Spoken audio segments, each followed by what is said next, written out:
بسم اللہ الرحمن الرحیم۔ السلام علیکم دوستو، حضرت موسیٰ علیہ السلام اور جادوگروں کے بیچ جو مقابلہ ہوا تھا وہ ویڈیو آپ دیکھ سکتے ہیں۔ اس کے آگے کا واقعہ، مقابلے سے پہلے میدان میں حضرت موسیٰ علیہ السلام اور حضرت ہارون علیہ السلام کے علاوہ کوئی اور مسلمان نہیں تھا، لیکن جادوگروں کے ایمان لانے کے بعد 6 لاکھ افراد مسلمان ہو گئے اور یہ ایک بڑی طاقت بن گئے۔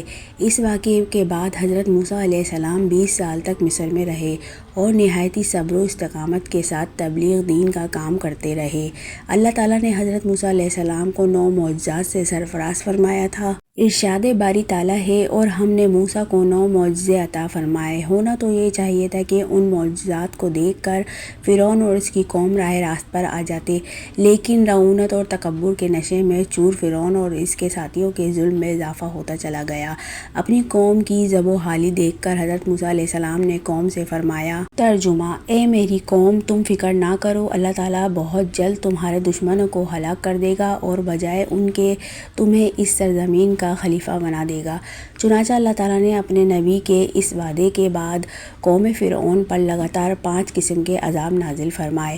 ارشاد باری تعالیٰ ہے، پھر ہم نے ان پر طوفان بھیجا اور ٹڈیاں اور گھن کا کیڑا، مینڈک خون، یہ سب عذاب ان پر نازل کیے گئے۔ حضرت عبداللہ بن عباس رضی اللہ تعالیٰ عنہ کی روایت ہے کہ ان میں سے ہر عذاب قوم فرعون پر 7 روز تک مسلط رہتا، ہفتے کے آغاز سے شروع ہو کر دوسرے ہفتے تک جاری رہتا، پھر 3 ہفتے کی مہلت کے بعد دوسرا عذاب شروع ہو جاتا۔ دوستو، ہم نے اپنی پچھلی ویڈیوز میں طوفان، ٹڈیوں، کیڑے مکوڑوں اور مینڈک کے عذاب کے بارے میں بتایا ہے، آپ وہ ویڈیو جا کے دیکھ سکتے ہیں۔ قحط، اشیاء گرانی کا عذاب، یہ عذاب مسلسل 7 سال تک رہا۔ حضرت عبداللہ بن عباس رضی اللہ تعالیٰ عنہ فرمایا کرتے ہیں، قحط اور خشک سالی کا عذاب تو گاؤں والوں کے لیے تھا اور پھلوں کی کمی شہر والوں کے لیے، کیونکہ عموماً دیہات میں غلے کی پیداوار زیادہ ہوتی ہے اور شہروں میں پھلوں کے باغات زیادہ ہوتے ہیں، لہٰذا نہ غلے کے کھیت باقی رہے اور نہ پھلوں کے باغات۔ عذاب کے اس ابتدائی جھٹکے سے پریشان ہو کر انہوں نے حضرت موسیٰ علیہ السلام سے دعا کروائی۔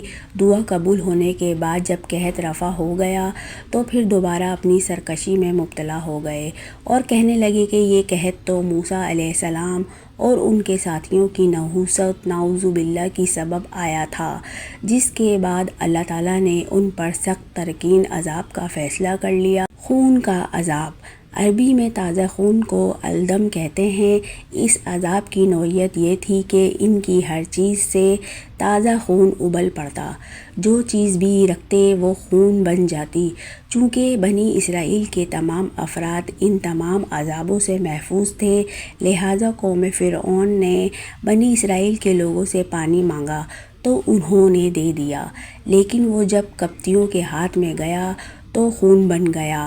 ایک ہی دسترخوان پر بیٹھ کر قبطی اور بنی اسرائیل کھانا کھاتے تو اسرائیلی کا لقمہ تو اپنی اصل حالت میں ہوتا، جبکہ قبطی کا لقمہ اور پانی خون بن جاتا۔ بالآخر پھر وعدے ہوئے، دعا کی گئی، عذاب پھر ٹل گیا، مگر وہ گمراہی پر قائم رہے۔ قرآن کریم نے انہیں بڑے عادی مجرم قرار دے دیا۔ وبائی امراض کا عذاب، اس مرتبہ ان لوگوں پر طاعون کی وبا مسلط کر دی گئی جس میں ان کے 70,000 افراد لقمۂ اجل بنے۔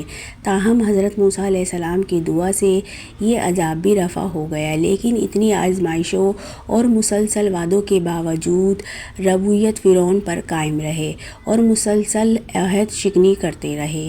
ہرگز وقت کے ساتھ فرعون کے تکبر، غیظ و غضب اور ظلم و ستم میں اضافہ ہوتا چلا جا رہا تھا، لہٰذا رب الجلال نے ان کی ذرا رسی کو کھینچنے کا فیصلہ کر لیا۔ حضرت موسیٰ علیہ السلام کو حکم دیا کہ میرے بندوں کو لے کر راتوں رات نکل جاؤ۔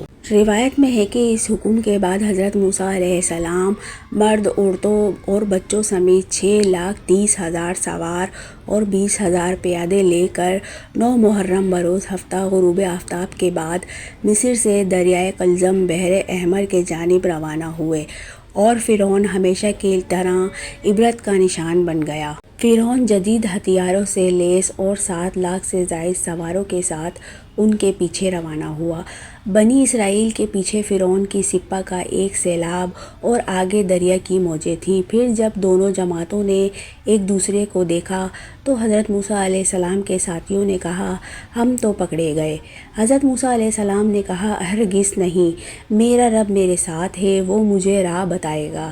ہم نے موسیٰ کی طرف وحی بھیجی کہ دریا پر اپنی لاٹھی مارو، چنانچہ دریا پر لاٹھی مارنے سے 12 خشک راستے نکل آئے۔ بنی اسرائیل کے 12 قبیلے ان میں سے گزر گئے۔ یہ منظر دیکھ کر خوفزدہ فرعون نے بھی اپنا گھوڑا دریا میں ڈالا اور لشکر کو پیچھے آنے کا حکم دیا۔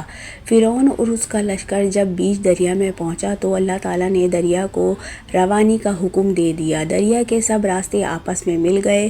فرعون جب ڈوبنے لگا تو پکار اٹھا، میں ایمان لایا موسیٰ اور ہارون کے رب پر، اس کے سوا کوئی معبود نہیں اور میں فرما برداروں میں سے ہوں۔ جواب ملا کہ اب ایمان لاتا ہے، حالانکہ تو پہلے نافرمانی کرتا رہا اور مفسد بنا رہا، تو آج ہم تیری لاش کو پانی سے نکالیں گے تاکہ تو ان کے لیے نشان عبرت ہو جو تیرے بعد ہیں۔ اور بہت سے لوگ ہماری نشانیوں سے بے خبر ہیں۔ آج بھی فرعون کی حنوط شدہ لاش عبرت کا نشان بنی مصر کے عجائب خانے میں محفوظ ہے۔